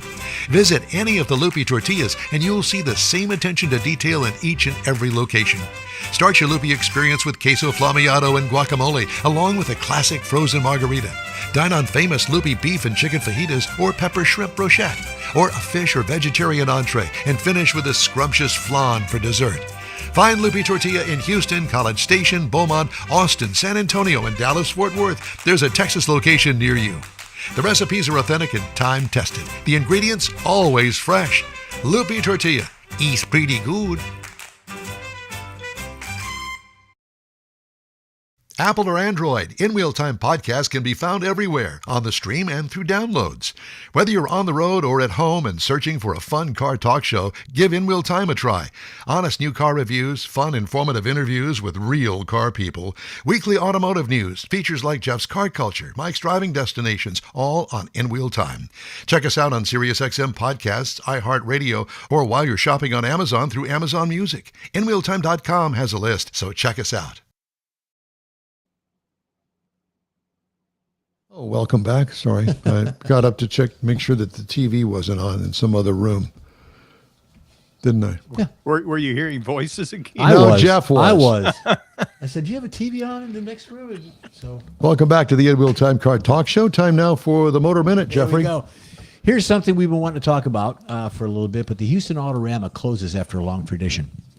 The Houston Autorama, a major indoor custom car show held annually at the George R. Brown Convention Center, has officially ended, marking the close of a long-running tradition in Texas automotive culture, car shows. While the parent company Championship Auto Shows, or CASI, has not issued a formal public statement, multiple local automotive organizations and community leaders have confirmed the permanent end of the Houston event, car shows. The show's dates have been listed as TBA on all official Autorama tour schedules, and the show chairs have directly verified the closures. Now, I did find that out. That is a fact. That's where I got this from. The Houston Autorama was one of the largest, most respected indoor custom car shows in North America, featuring hot rods, muscle cars, trucks, lowriders, and concept vehicles. It was part of the Autorama World of Wheels series, which has been running for over 70 years and is known for its focus on custom builds rather than new factory models. Although the Houston leg is gone, the rest of the 2027 Autorama Tour will continue in cities such as, and it lists all the cities, they're just all over. Dallas is one of them that it's also closed. Right, but that is not in this. This is specifically Houston. I understand. But also they're carrying on in Canada, still going on. Organizers suggest that other events will likely fill the gap for the fans and attendees. So if you're looking forward to the All Houston Autorama, you'll need to plan an alternative show for the Autorama Tour or local custom car events. The closure is significant change for the Houston automotive community and the broader Autorama series. So sad to see it go. It was kind of inevitable. It was kind of drifting in a different direction every year. Well, we were there for how many years, Mike? How many 5? years? Yeah. Ooh, 8 or 10. I mean, we were there a long No, time. not that long. But we were there for quite some time. We were pre-COVID. We were out there. Yeah. Oh, yeah, that's true. Yeah. So sorry to hear about that. That was at the GRB. I know. Well, I went to the first Autorama. It was being held at the Albert Thomas Convention Center, and then it moved to the Astral Hall, and then it moved to the George R. Brown. So, it's sad to see it go. What are we going to do on a Thanksgiving weekend? We're going to eat turkey. That's exactly what football. we're So going to one do. last And I'm going to miss my chili dogs that I used to get on Thanksgiving Day down there at the GRB. Good deal. One last thing. BMW is cutting 8,000 jobs by 2027. It's 5% of their workforce, and they contribute this to 30% downturn in China's purchases of BMWs. So there you go. Oh, okay. Time now for this hour's car review. I had a chance to drive the 2026 Toyota RAV4, built in Aichi, Japan, but not built this week. That's for sure. They're still trying to recover from the earthquake stuff.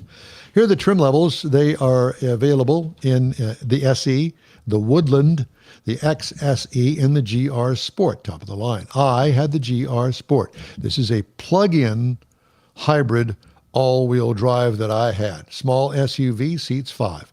Completely redesigned for 2026, now in its 6th generation. That's how popular. It's a good-looking little car. It is. Yeah, it's and nice. And the updates to it, really something. Edgy front end is a welcome element. A big open mouth lower grille includes faux brake ducting. Black wheel opening accents adds an off-road look to it. The rear lights hug the back glass in a smooth transition with a spoiler sunshade up on top, which is different. Usually it's just a sunshade, but this is a spoiler sunshade. That's pretty cool. What I liked about it, the overall edgier design, I think it really does look good. Interior highlights include, well, our GR anyway, had leather and cloth combo seating with red piping for a nice racy look. Big center infotainment screen is a multi-function affair that works very well. The dash design carries through to the door panels. This is a well screwed together vehicle.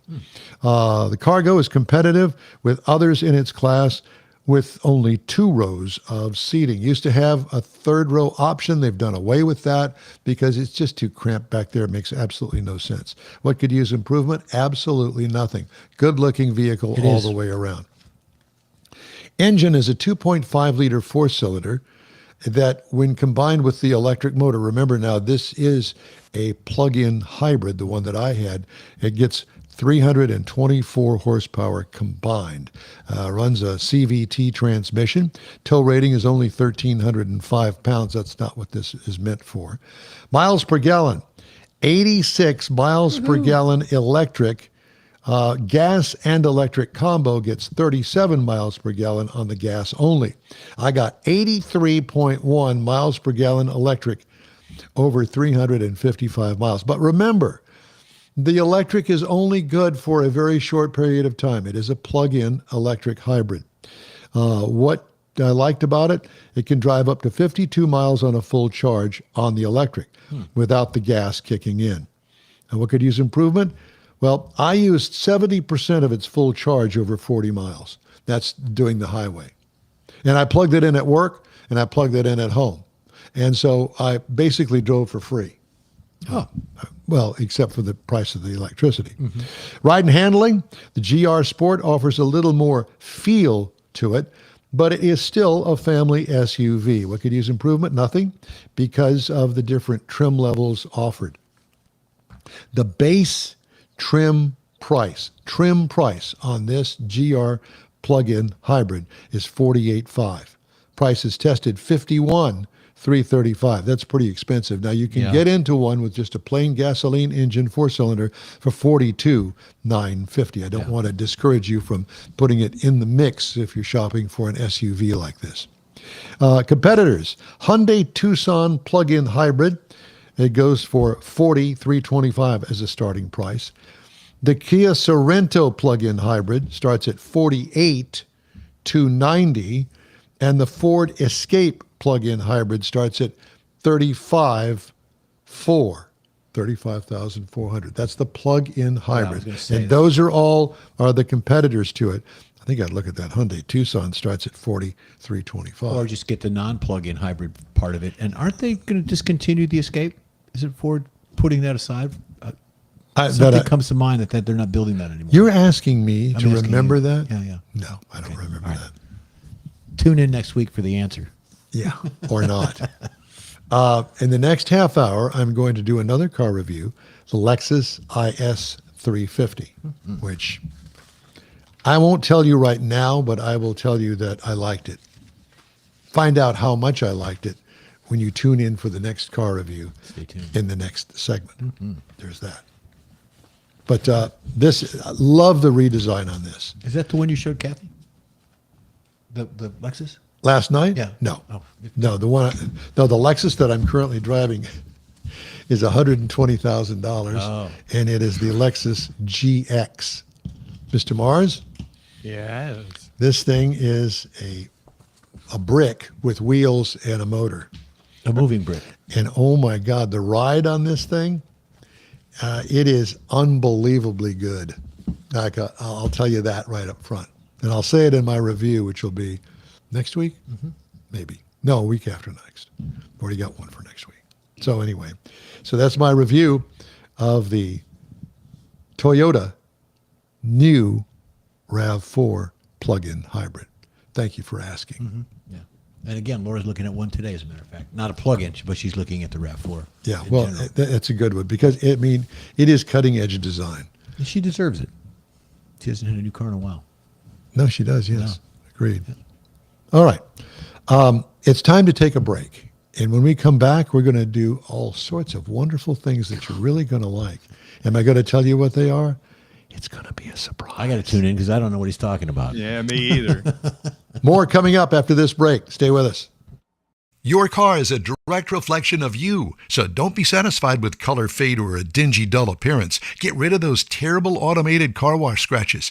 Gulf Coast Auto Shield is your Save the Paint company. John Gray and his team of detailing experts can help your car's finish without a full repaint. Searching for real experts in window tint or windshield protection? Gulf Coast Auto Shield. Dash cams, radar detectors, Gulf Coast Auto Shield. Got a new car? Get it protected as soon as you take delivery. If you don't know which of the multitude of protection products to go with, John Gray will give you an honest opinion and won't sell you something you don't need. John will help you understand the many options and pricing right on the spot. He's your guy to have your ride looking its best and protected too. See the state-of-the-art shop yourself. Free tours anytime. Gulf Coast Auto Shield is easy to get to, located just south of the Southwest Freeway on the Sam Houston Parkway. Gulf Coast Auto Shield, full-service luxury car care today and online at gcautoshield.com. Gift giving should be meaningful, and we have an idea. A hand-painted custom illustration of your car from one of the nation's leading artists. Now you can get one or a car show poster customized for you, a friend, or a loved one. Bill Sites will be happy to guide you through the process. No matter what the day, birthday, anniversary, or any day, an Autographics custom illustration adds an extra touch of class to any home. Call Bill today, 832-922-0963. That's 832-922-0963.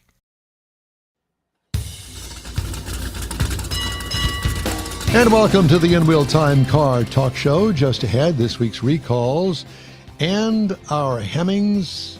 How much did the auction car sell for? Give us your guess. 17. Yeah, that's too early? 42. That's a little bit too early for that. But you're in the ballpark. All right. Not. Jeff has the racing calendar. We'll have This Week in Auto History, and I'll have some stories making automotive news headlines this week, all coming up in this segment of the In Real Time Car Talk Show. Howdy, along with Mike out of this world, Mars.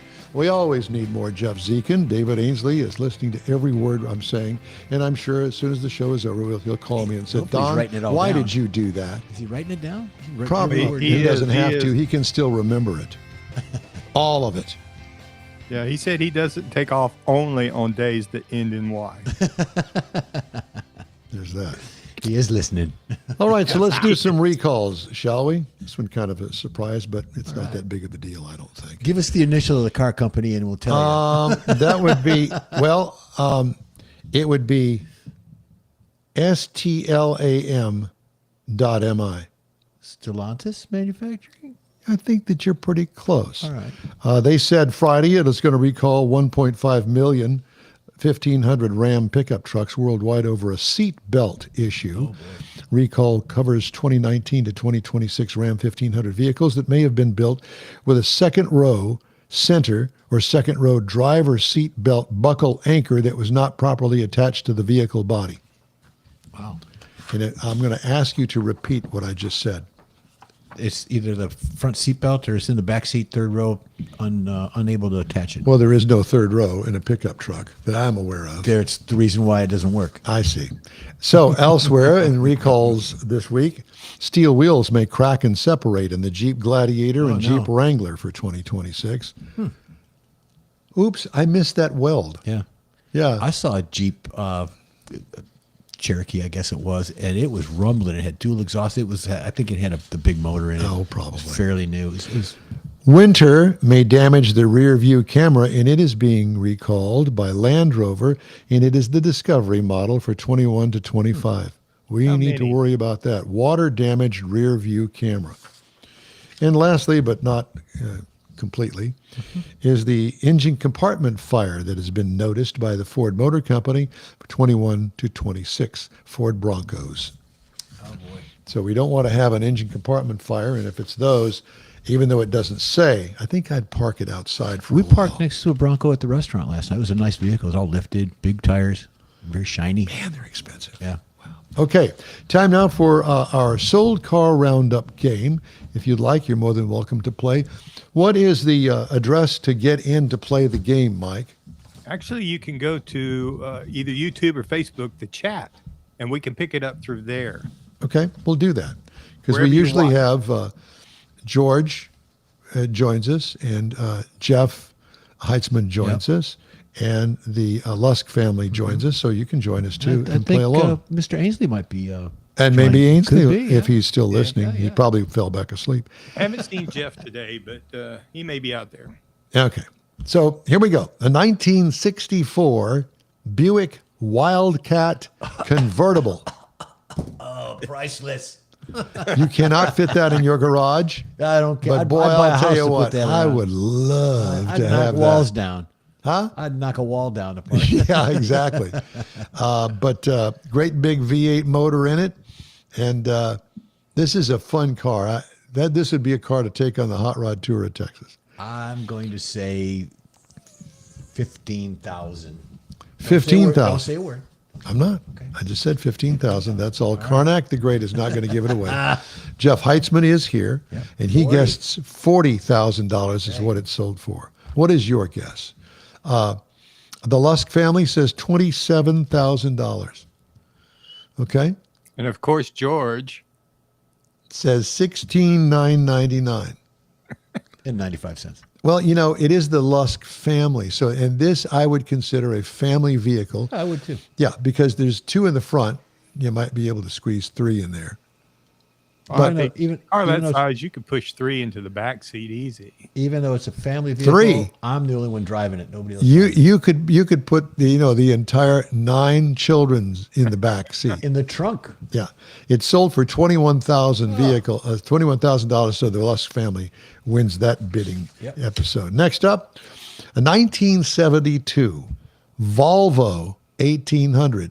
Now, my 5th grade teacher, Mrs. Rogers, had the earlier version of this. I just think this is one of the coolest looking vehicles anywhere. She lived in a beautiful day in the neighborhood. and a 72 Volvo 1800. What do you think that sold for? When's the last time you saw one? I'm going to say 10 Yeah. grand. It is pretty, but I'm And it going does have low. a manual transmission in it. I mean, you kind of tell that from the front top picture there. Okay, well, any guesses? Yeah, I Well, said let's 10, see but what I'm Mr. low. Heitzman thinks that it's a $29,000 car. Yeah, Oh, and Lusk likes that one. a lot. Yeah, I do beauty. too. I don't know if I'd pay 43,000 for it. George says 23,000. Well, it sold for $32,235. Ainsley, David you weren't even says close. 9,000. Come on, man, that's a rare car. You don't find many of those. Yeah, I don't see many of them either. Yeah, no, I know. So it is rare, and 32,000 seems like a fair price. Next up, okay, all you hot rodders. Yeah. This is a 1915 Studebaker. Clearly doesn't have the Studebaker motor in it, but it looks cool. It kind of looks like a tea bucket. Yeah. And, it's got the struts for the windshield to hold it up and blah, blah, blah, blah, velocity blah. stats. How much the 1915 Studebaker? Has it got a small block Chevy in Yeah, it? Probably. 327, tunnel Yep. Ram, 2.4s, Muncie Hey. 4-speed. Nicky Got the Thompson's aluminum on it. Muncie. Yeah. There you go. How much? 21. You know, when I saw Jeff this says thing, 21. I was surprised that this was a Studebaker. I'd never seen a I know, Studebaker. me too. Oh, we missed George. I missed George's. 21 Oh. for Jeff. 19, Wait, I I'll think. back up. So George was 19.99. 19,999. Okay. Jeff's 21 like me. All right. All right. And We're gonna then win it, Jeff. Ainsley likes this one a little bit better. So he sets up at 25. Well, listen. So you're going to save, and the Luss family says 25 as well. Now, they say 2,500. Ainsley wants 25,000. It sold for $12,075. Oh, wow. See, I would consider something like that. That looks pretty cool. 12 maybe, It yeah. does, but I don't care for the T buckets at all. I don't don't, either. care what model it is. It just Okay, well, everybody's got their own thing. yeah. Next up, I'd be like Lusk. I'd give him 2,500. here's Jeff's next new ride. Oh, yeah. A 1955 Ford Courier. Now, this I would imagine Ford built to answer the Chevy Nomad I think I've seen this before. You would think because this, but they built these for deliveries. Yeah. And there's no second door in it. It's got a great big huge back end there that you can dump in all sorts of stuff, including transmissions or whatever. 1955 Ford Courier. I don't know if that's the original paint scheme or not, but that's pretty ugly. Yeah, it's not the original paint, but it's supposed to be the original 272 engine backed by a manual transmission. There's another reason not to buy Okay, it, but David that's just says me. How 12. much did this sell for? I'm going to go 40. I'm blowing it out. David says 12. Jeff Heitzman says 13. George says 9.99 junker. And the Luss family says 16. It sold for 19,950. Wow. I hope he's So David and got a big Stacy, garage. I've got a leg up on this stuff. Okay, next up, a 1963 Mercury Monterey. This is the one with that weird back Oh, window yeah. It's got, yeah. that you could roll the back window feature down. on that a couple weeks and ago. you could also Yep. drive it when it was raining with the window down because the wind would just take the rain right over the top of it. I thought this was one of the ugliest and it had the vehicles back ever window made. would go down. That's what I said, yeah. So how much did this thing sell for? It looks completely stock. Somebody's did a good job restoring this Yeah. thing. I don't Yeah. know why, Pretty. but It's got the original, or supposedly the original period correct, I think is the Yeah. term. It's 390 got the V8 full with an Moco bag automatic. on it. Yeah. I'm going to go, I'm going to go 12. That's probably low. Heitzman says 22. George says 16, basically. No, 15,999. Yeah, we got $9.99, we you got know, it. George. Yeah, we got it. Ainsley says 10. And It's not a boat. That's a boat. That is a boat. That is a boat, yeah. Yeah, it is. With a roof on it. It's ugly. It sold for $14,175. Close. Closest Yeah, one all so, day. yep, that's it. I'd drive it. Of course you would. Yeah, I would. Okay, Drive it next to your up. house and leave it. Next up, the Pontiac Le Mans. Next up is the Pontiac Le Mans. There it is. That's oh, cool. it also has a Landau vinyl top Yeah. on it. Bench seat. Look at that. Yeah, yeah. It's clean. It looks original, actually, the interior especially. And it's clean. It looks good. 15. Jeff says 15. Yeah, I think it's got it's 350 V8 automatic, so it's pretty much base. Got the base And I bet it comes with a bumper jack. Frigidaire. Yep, Frigidaire air it conditioning. does, yeah. 29,000. Okay. That would be Mr. Heitzman. And let's see who else is anybody else bidding You on can dress this. it up a little bit and almost. Oh yeah. No, Nice. Some mods no, on it. you wouldn't want to mess with it.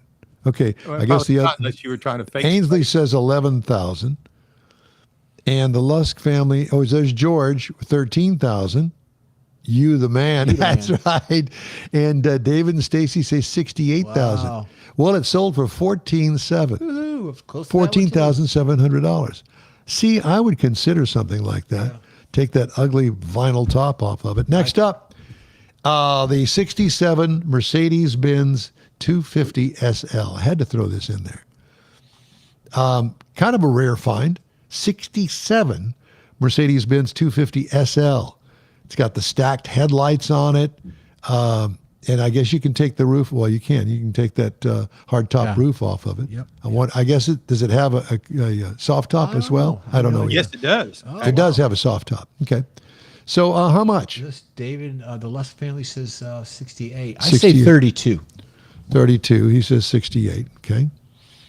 Anybody else wants to chime in? What did Jeff say? Heitzman says 30. I say 32. 32, Mike. Okay. Anybody else? I've lost my buttons here. David and Stacy, they chimed in. Okay, well, it sold for $54,600. And last up is going to be the 2001 Aston Martin DB7. There you go. 12 cylinders, baby. And you could say, V12. is it? Yeah, it's a V12. George says 30. Yeah, Okay, I think I'm gonna it's the go- wrong one. Now I think I got What? my buttons off here. Okay, well, we got the right picture up. I'm going to say. Yeah, no, that's the right picture. It's just the comments. Oh, hit the wrong 32. button. 32,000. 32,000. Bond, James Bond. Yeah, 30. Heitzman says 40. And who else is going to chime in? Eight? Lusk 16. family 16. $7. Damn it! Yeah. I can't get George to come up. He keeps That's all bouncing right. around. Well, that's always been a problem. 66,000 for him. You're not going to believe this. And Ainsley's this 46. 46. This is why I chose this. I don't know whether it runs or not because they only got $19,688 for it. Wow. Kind of I think it's surprising. the V12 killed it. Well, that and the parts and the repairs. Oh my God! Can you just imagine? Yeah. No thanks. I'm good with that. All right. I'm going to give you now my take on our next car review. And the car review that I have for this half hour, we're trying to play catch up, so Yeah. we're doing two car Not a reviews. problem. This car review is the 2026 Lexus IS 350 F Sport. It comes in the F Sport design, the F Sport itself, and the F Sport Special Appearance Package. This is built in Aichi, Japan, which is the factory that's currently closed because of the earthquake over there. I just had the F Sport. I think that this is one of the best looking sedans on the market today. 5 seats. Obviously, the back seats are going to be a little bit tight because of it's a smallish kind of car. All new in 2014, refreshed styling inside and out for 2026. New front grille is still too big, but the spindle look has been turned down just a little bit, toned down a little bit. So keep that in mind. I think that this is really a good-looking vehicle. Upswept rear wheel openings, looks racy. Reworked trunk incorporates a new spoiler back there. I like it.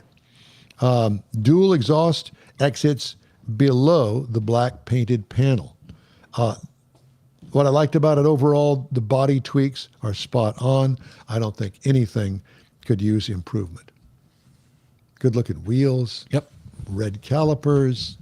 It's got its going. Look at that interior. How could you not like that? Get That got is the good ES looking right 350. there. I love that thing. Yep. Interior highlights include new infotainment system. It is the bomb. No more touchpad. Thank you, thank you, thank you. The red interior is one of the best looking out there. 12-inch infotainment screen is very nice. I'm going to roll through these. It's got everything about this just speaks to me. This is a Don Armstrong vehicle. Well, there you go. Trunk room is small.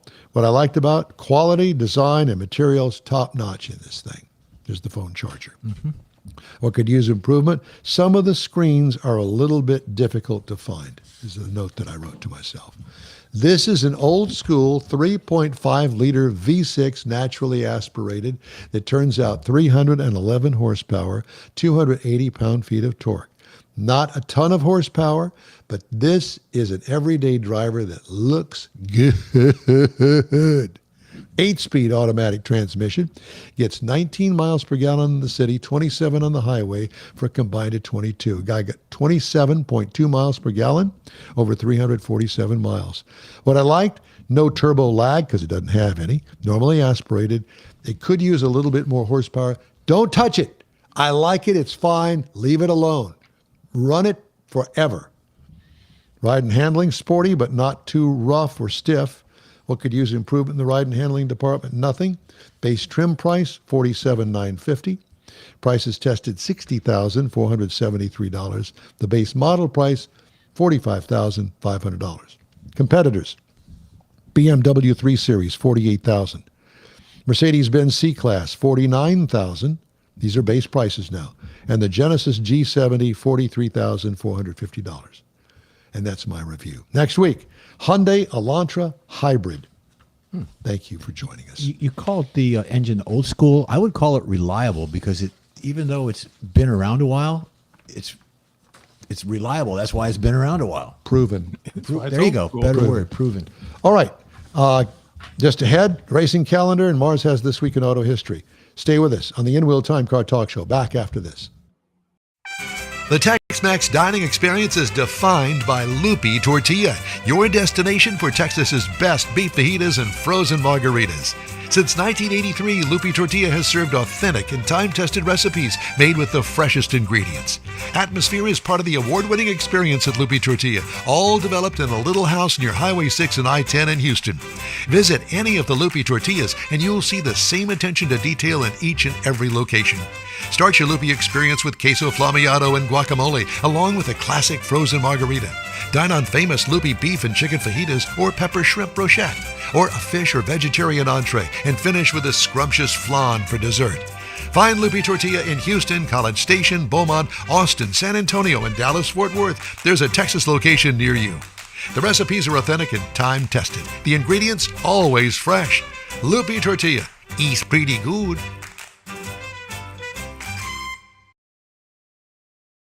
The In-Wheel Time Car Talk Show thanks you for 15 wonderful years. Yep, our first show aired May 7th, 2011 on a local radio station. Then it was a move to the digital world and social media, and you followed. Thank you. We continue to build and grow our fan base, and it's all because of you and your auto enthusiast friends. We appreciate your support. It's always great to see you at our remote broadcast, too, and we hope you'll continue to stop by and say hello. It's been a great ride, and we hope to bring you more fun and adventure right here on the In-Wheel Time Car Talk Show.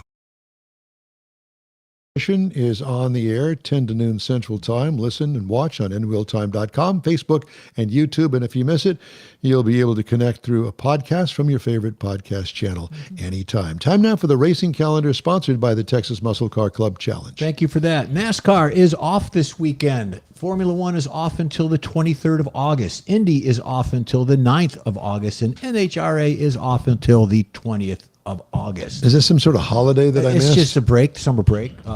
I got it. Trying to get the kids ready to go I back guess to so, school. yeah. But the only thing's running is lawnmower, so enjoy. All right. Yeah, well, mine ran yesterday, and darn you killed me. Time now for This Week in Auto History, Mr. Mars. Howdy, sir. Okay, we got a few things that we found that would be of interest this week in auto history. We're going to start out with in August the 3rd. 1981, Chrysler officially introduced the K car. Now, they weren't real flashy, but they were very important in bringing their front-wheel drive platform because it was They cheap sold to the build. heck out of these. Yeah. Yes. And it was it helped Chrysler manage to get through the financial collapse back in the 1980s. So it was really important for them to push this car out. Then the other thing we're going to look at on August the 1st, way back in 1899, and I really wish Sergeant Woodard would pull me over under these circumstances. Back New York City police made their first America's earliest automobile speeding arrest. Taxi cab driver was accused of driving his electric cab 12 miles an hour. And they pulled him over because the speed limit was 8 miles per hour. Oh, wow. See So, there? Yeah. But they didn't have radar detectors, so how did they know? Was it a lady driving? Could be. Didn't really say how they did. That's a good question. How did they figure that out? Then moving on over to August the 5th. Now, traffic signals really became more sophisticated back in 1914. They really started putting in electric traffic signals in Cleveland, Ohio, instead of the hand-operated ones. So it actually created a lot more, the better capability to synchronize these things. And that is also where the phrase Cleveland steamer started. Okay, I thought that was oysters or something, but okay.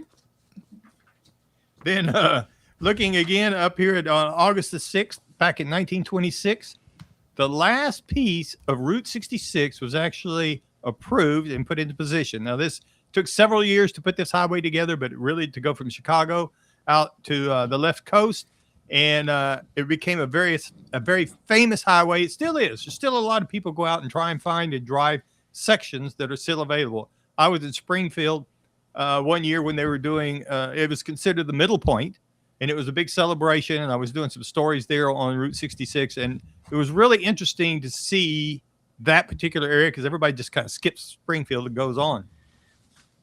Then in August the 8th, Firestone tires really began this is the first store that Firestone ever opened up to sell their rubber tires. And they really started out and became one of the largest tire manufacturers. And they were the early tire supplier to Henry Ford that helped get him going on his mass production of automobiles. So this was another important feature of automotive history that we ran across that we thought was rather interesting. All right. And that is some of the things we found this week in automotive history. Cool. Automakers face a new competitor in the battle for car buyers, and it's not another brand. Artificial intelligence agents are increasingly making purchase recommendations on behalf of consumers, fundamentally changing how the industry competes, according to a global study by consultancy Accenture. To remain competitive, automakers must make their product data machine readable and trustworthy for AI algorithms, according to Accenture. And the guy's name there is Jürgen Reers, great American. Mm-hmm. According to the study, 84% of consumers are open to AI handling complex tasks, such as negotiating deals and resolving complaints. Meanwhile, 42% say they would allow an AI agent to make the final purchase decision on their behalf. Now, that's pretty scary. We'll let somebody else go ahead. Yeah. And no cuts in line. The shift toward AI-driven decisions is eroding traditional brand loyalty, according to a survey of more than 1,500 consumers across 16 countries. More than a third, 37% of car buyers, would let an AI agent switch away from their current brand for a better fit. Rear said this proves that we're really entering the next stage of AI. So let AI buy your car. Or your groceries at H-E-B or Walmart. Yeah, AI. Okay. Yeah. Global tariff disputes have disrupted traditional automaker-supplier relationships, squeezed profit margins, and ushered in an era of transparency and quicker damage control throughout the supply chain. The tariffs hit with such speed and scale that the supply chains did not have time to react and make meaningful changes. So that is something to look forward to with the next uptick in the price of your car. The result? Sacrifices to the bottom line. The median profit margin among 400 top suppliers has fallen to 3.5 to 4% range, according to the annual study. So there'll be more suppliers going out of business, I can guarantee you that. Mm-hmm. Among automakers, Toyota is eyeing short, medium, and long-term reactions, reducing unnecessary border crossings, examining parts drawings for potential changes in future vehicle platforms, exploring different supply chain constructs, and only then looking at bigger investments in localization, meaning they're coming to America. U.S. auto safety regulators will start developing new requirements to ensure drivers and passengers can safely exit their vehicles, a significant move to address issues exposed by sometimes deadly incidents in which people have become trapped inside their cars. The National Highway Traffic Safety Administration said July 23rd that it would begin the process of imposing a new federal rule by granting a petitioner's request that the agency mandate a robust and obvious door egress system in all motor vehicles. According to a regulatory filing, all new vehicles in the U.S. would be subject to any of the new requirements if the request is finalized. Vehicles designed with flush, electronically operated door handles made by Tesla and other car makers have been involved in incidents in which occupants have been trapped inside their cars after the vehicles lost power, including after a crash. In several instances, occupants of Tesla vehicles survived the initial impact of a high-speed crash only to die or sustain serious injury from subsequent fires after being unable to exit the car. Wow. That's a scary thought. And here we go. Amazon's Zoox unit won U.S. approval July 29th for limited commercial deployment of its novel steering wheel-free robotaxis. Now, first, for the autonomous ride industry, the exemption from NHTSA rules requiring human controls, first reported by Reuters, marks a milestone for companies developing robotaxis from the ground up, rather than modifying conventional cars under safety regulations written long before self-driving technology emerged. And that's it for the auto news this week. In Wheel Time continues. We're going to wrap things up right after this quick break. Your car is a direct reflection of you, so don't be satisfied with color fade or a dingy, dull appearance. Get rid of those terrible automated car wash scratches. Gulf Coast Auto Shield is your Save the Paint company. John Gray and his team of detailing experts can help your cars finish without a full repaint. Searching for real experts in window tint or windshield protection? Gulf Coast Auto Shield. Dash cams, radar detectors, Gulf Coast Auto Shield. Got a new car? Get it protected as soon as you take delivery. If you don't know which of the multitude of protection products to go with, John Gray will give you an honest opinion and won't sell you something you don't need. John will help you understand the many options and pricing right on the spot. He's your guy to have your ride looking its best and protected too. See the state-of-the-art shop yourself. Free tours anytime. Gulf Coast Auto Shield is easy to get to, located just south of the Southwest Freeway on the Sam Houston Parkway. Gulf Coast Auto Shield, full-service luxury car care today and online at gcautoshield.com. Gift giving should be meaningful, and we have an idea. A hand-painted custom illustration of your car from one of the nation's leading artists. Now you can get one or a car show poster customized for you, a friend, or a loved one. Bill Seitz will be happy to guide you through the process. No matter what the day, birthday, anniversary, or any day, an Autographics custom illustration adds an extra touch of class to any home.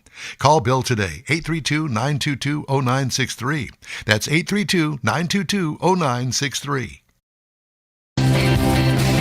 Well, you know what that sound means. It's time to go away. That's all for this week's In Wheel Time Car Talk Show.